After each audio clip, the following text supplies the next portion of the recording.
हरियर बास कटई हाज बाबा मारा चढ़िया बनाई है आई है सुनर बर बैठी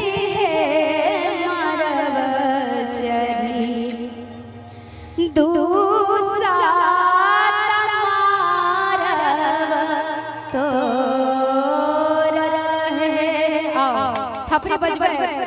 हरियर बास कटई हाथ बाबा मारा चढ़िया बनाई है आई है सुनरा बैठी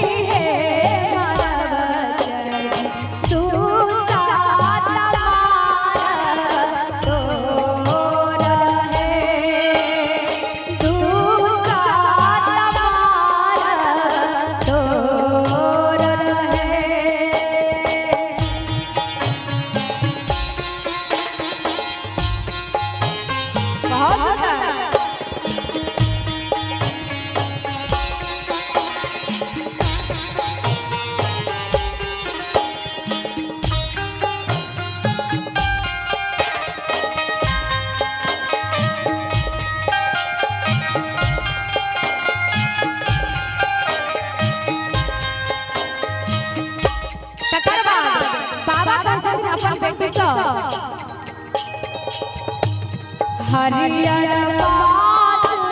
कटई बेटी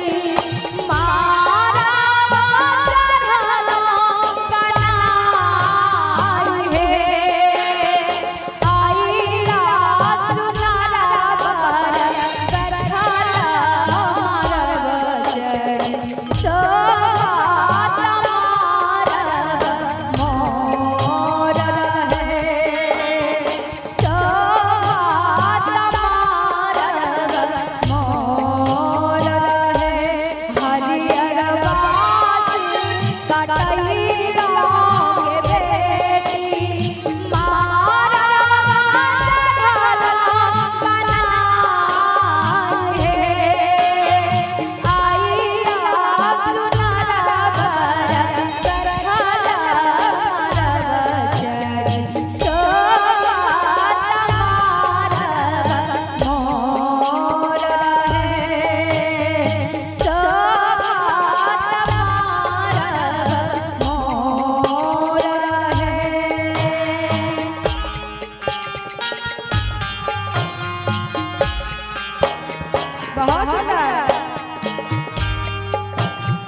एक ओरी बसला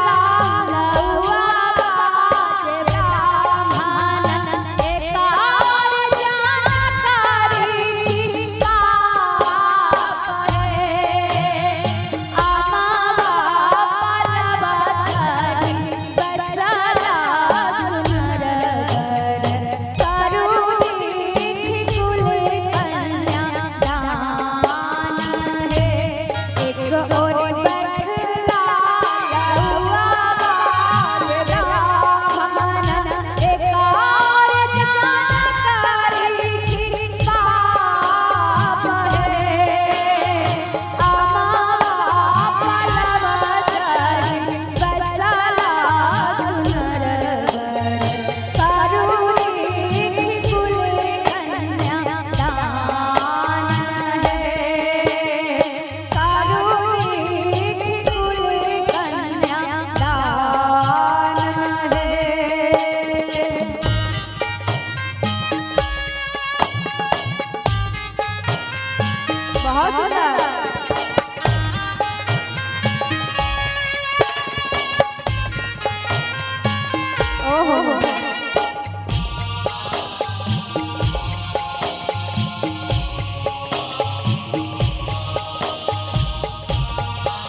बाबा कन्या दान करत बैठल हैं।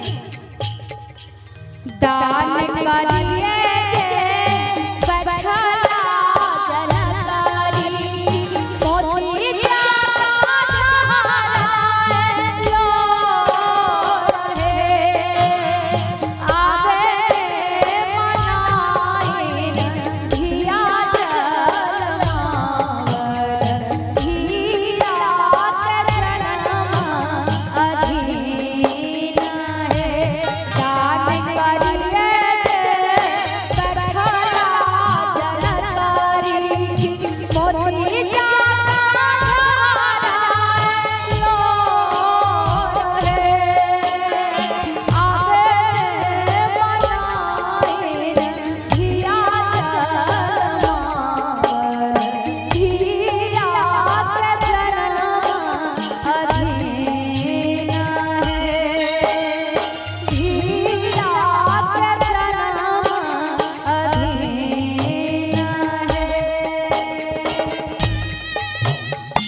जो बाबा उठल हैं तो देखियो कौन भाव था की कहे छथिन। दान करिए जे उठला जनकारी सती सावन मांगल गीत है धिया जब परलई सजना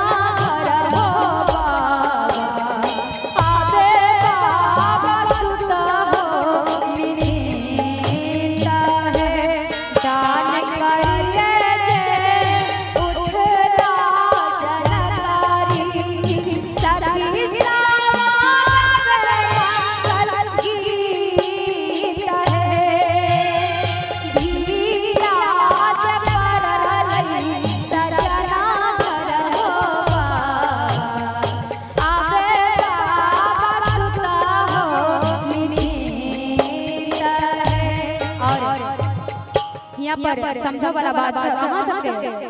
समझना चाहिए। जहिया से बेटी के शादी हो जाय छै कन्यादान हो जाय छै बाबा निश्चित हो जाय छै वह द्वारे कहै छै आबे बाबा सुता हो निश्चित है आबे बाबा सुता हो निश्चित है आबे बाबा सुता हो निश्चित